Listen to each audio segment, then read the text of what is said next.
Everyone welcome to my YouTube channel. तो आज से हम ईवीएस की सीरीज स्टार्ट करने जा रहे हैं।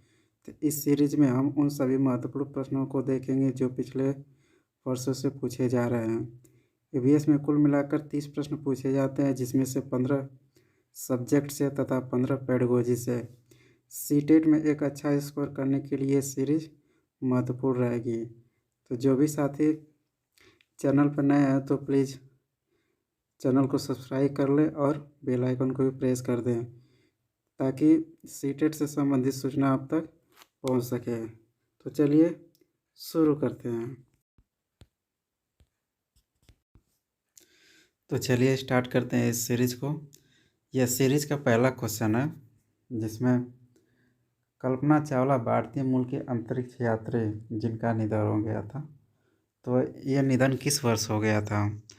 तो इसमें ऑप्शन दिया है आपका 2000, ऑप्शन बी है 1998, ऑप्शन सी है 2003 और ऑप्शन डी आपका दिया है 2006। तो ऑप्शन जो आपका डी है इसका राइट आंसर है 2003।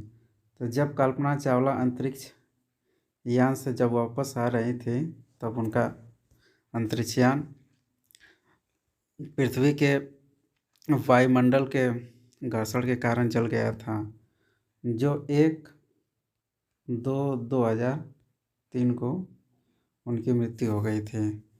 तो चलिए नेक्स्ट क्वेश्चन में चलते हैं।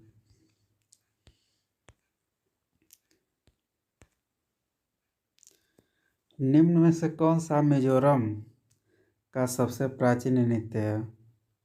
ऑप्शन ए आपका सतरिया, ऑप्शन बी है रऊफ, ऑप्शन सी है चेरऊ, ऑप्शन डी है गरबा। तो ऑप्शन आपका जो सी है वो राइट आंसर है चेरऊ नृत्य। तो हम इसमें सतरिया नृत्य जो है आपका ये असम का है, जो शास्त्रीय नृत्य है। आपका जो बी है रऊफ, रऊफ आपका है जम्मू कश्मीर का, और गरबा जो है गुजरात का। तो ऐसा ही प्रश्न सी टेट में पूछ लिए जाते हैं। तो यहाँ पर देखें प्रश्न संख्या 3, भारत का सबसे बड़ा रेल मार्ग कौन सा है। ऑप्शन ए है कश्मीर से बेंगलुरु, ऑप्शन बी है कन्याकुमारी से डिब्रूगढ़, ऑप्शन सी है डिब्रूगढ़ से कन्याकुमारी, ऑप्शन डी है मिजोरम से गुजरात। तो इसका राइट आंसर होगा आपका डिब्रूगढ़ से कन्याकुमारी। तो ये भारत का सबसे बड़ा रेल मार्ग है, जिस पर विवेक एक्सप्रेस चलती है, जिसकी लंबाई लगभग 4332 किलोमीटर है।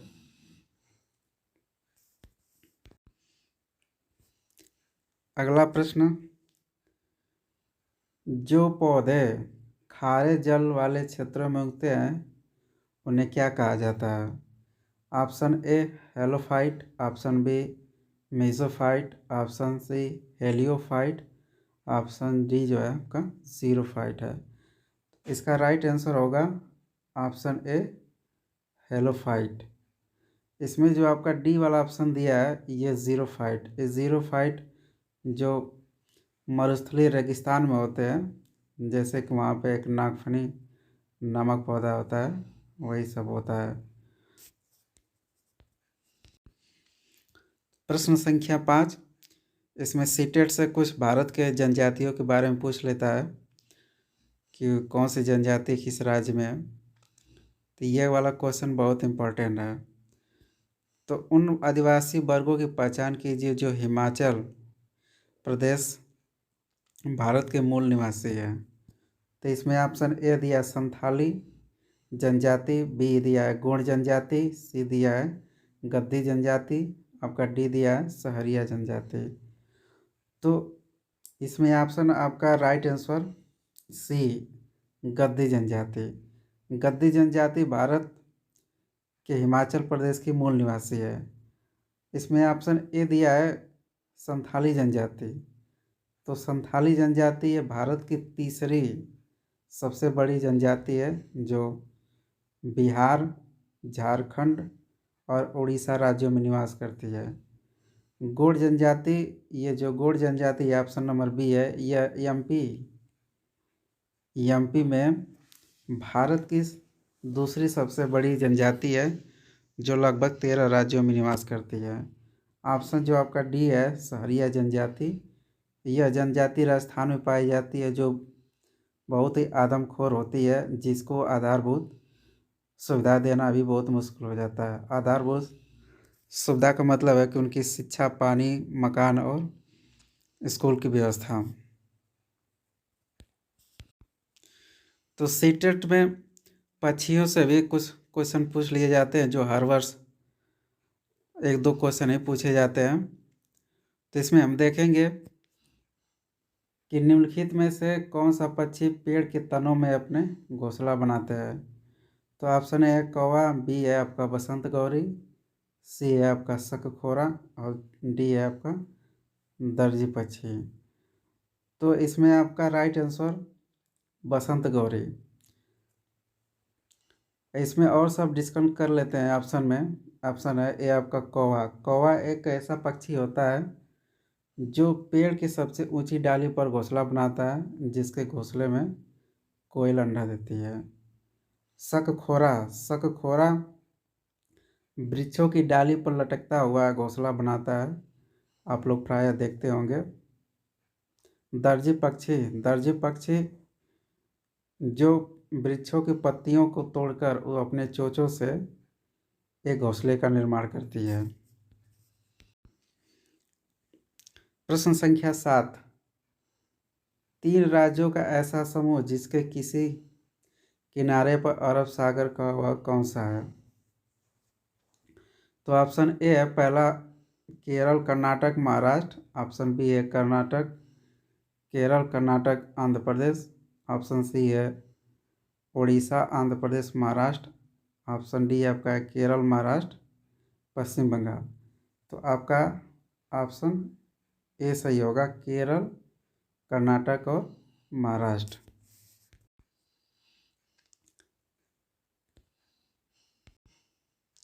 प्रश्न संख्या 8, संसार की 5वीं और भारत की पहली ऐसी महिला जिन्होंने माउंट एवरेस्ट की चोटी पर कदम रखा, उनका नाम है।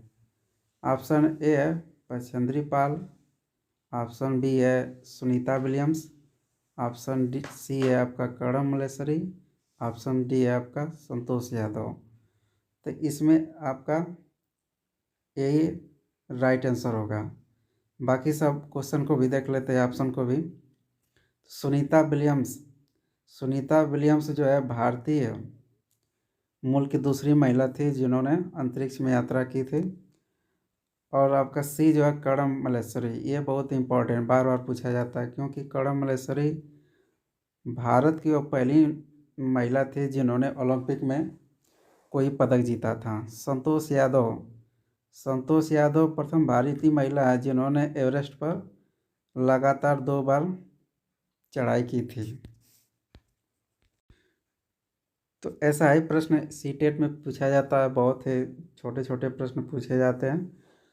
और ये आपका जो ईवीएस वाला पार्ट होता है, ये आपका नंबर वैल्यूएबल होता है, जिससे ज़्यादा से ज़्यादा सीटेट में अंक लाए जा सकते हैं। तो ये टॉपिक बहुत महत्वपूर्ण होती है। तो जो भी साथी आप देख रहे हैं, तो प्लीज़ लाइक और सब्सक्राइब करिए। अच्छा लगे तो अपने दोस्तों को भी शेयर करिए। यहाँ पर कुछ वृक्षों से भी क्वेश्चन पूछ लिए जाते हैं। तो प्रश्न संख्या 9 में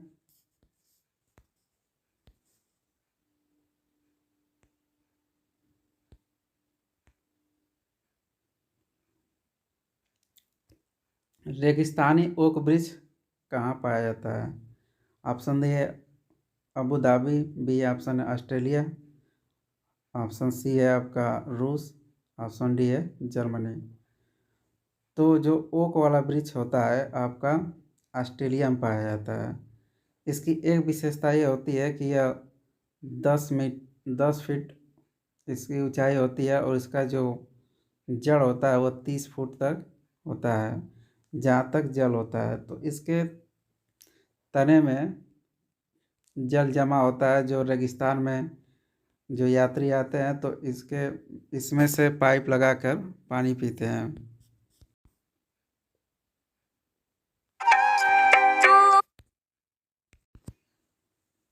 बिहार राज्य के लोगों के लिए मधुमक्खी पालन की प्रक्रिया शुरू करने का सर्वोत्तम समय कौन सा होता है? ऑप्शन ए है अक्टूबर से दिसंबर, ऑप्शन बी है जुलाई से सितंबर, ऑप्शन सी है आपका अप्रैल से अगस्त, ऑप्शन डी है जनवरी से मार्च। तो आपका राइट आंसर ए होगा, अक्टूबर से दिसंबर। प्रश्न संख्या 11, माउंट एवरेस्ट नीचे दिए गए किस देश का भाग है? ऑप्शन ए है आपका तिब्बत, बी है नेपाल, ऑप्शन सी दिया है चीन और डी है आपका भारत। तो इसका राइट आंसर नेपाल होगा। तो माउंट एवरेस्ट को नेपाल में भी सागर माथा के नाम से जाना जाता है, जिसकी ऊंचाई 8,848 मीटर है। प्रश्न संख्या 12 को देखते हैं। आपकी मित्र कमज़ोर और दांतों की हड्डियों के कारण स्वस्थ रहती है, उनके उभरने के लिए निम्न में से कौन सा विकल्प सर्वोत्तम है? पहला आपका है चावल नींबू, बी है आपका चावल गुड़, सी ऑप्शन है आपका दूध सब्जियां, डी है आपका है तेल अंडा। तो आपका राइट आंसर चावल और गुड़ होगा। प्रश्न संख्या 13, निम्नलिखित में से किसान का मित्र कौन है? ऑप्शन है केचुआ, ऑप्शन बी आपका चूहा, ऑप्शन सी तोता, ऑप्शन डी आपका कुत्ता। तो आपका ऑप्शन सी राइट आंसर होगा, सॉरी ऑप्शन ए आपका राइट आंसर होगा केचुआ। इसमें एक और सांप भी आता है, सांप किसान का मित्र है, इसे प्राय कहा जाता है, क्योंकि जब फसल हमारी पककर तैयार होती है तो उसमें चूहे लग जाते हैं और ये जो सांप होता है हमको चूहों से सुरक्षा करवाता है। प्रश्न संख्या 14, तो सीटेट का अब तक का जो सबसे महत्वपूर्ण क्वेश्चन है वो है प्रश्न संख्या 14, निम्नलिखित में से किस राज्य में तोरांग का अर्थ जंगल होता है? तो यह बार बार क्वेश्चन पूछा जाता है, प्रीवियस ईयर में भी कई बार ये क्वेश्चन आया है, तो आप इसको ध्यान से देखिए। ऑप्शन ए आपका उत्तर प्रदेश, बी है झारखंड, सी है बिहार, डी है आपका उड़ीसा। तो आपका ऑप्शन जो बी है झारखंड, ये सही होगा। तो प्रश्न संख्या 15, जो इस सीरीज का अंतिम प्रश्न है, मिजोरम के पड़ोसी राज्य कौन से हैं?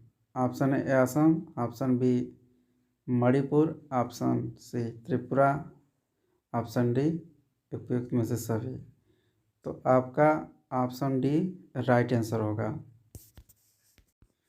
तो आपका ईवीएस में जो आपका 15 नंबर सब्जेक्ट से होता है बेहद ही आसान पूछा जाता है, तो इसको आप सीटेट में मैक्सिमम अंक आप ला सकते हैं इससे। तो जिसको ध्यान में रख के मैंने सीरीज स्टार्ट की है, तो जो भी छात्र मेरे चैनल पर नया तो प्लीज़ चैनल को सब्सक्राइब कर लीजिए और बेल आइकन को प्रेस कर दीजिए।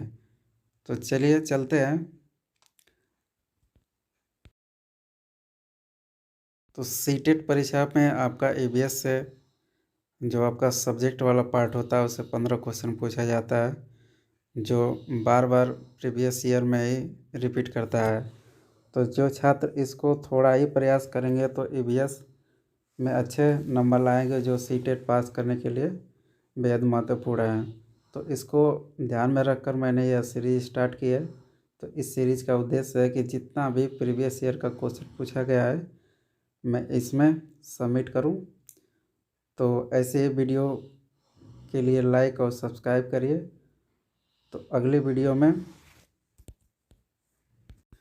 वीडियो में महत्वपूर्ण क्वेश्चन को शामिल करेंगे। मिलते हैं नेक्स्ट वीडियो में, तब तक के लिए धन्यवाद।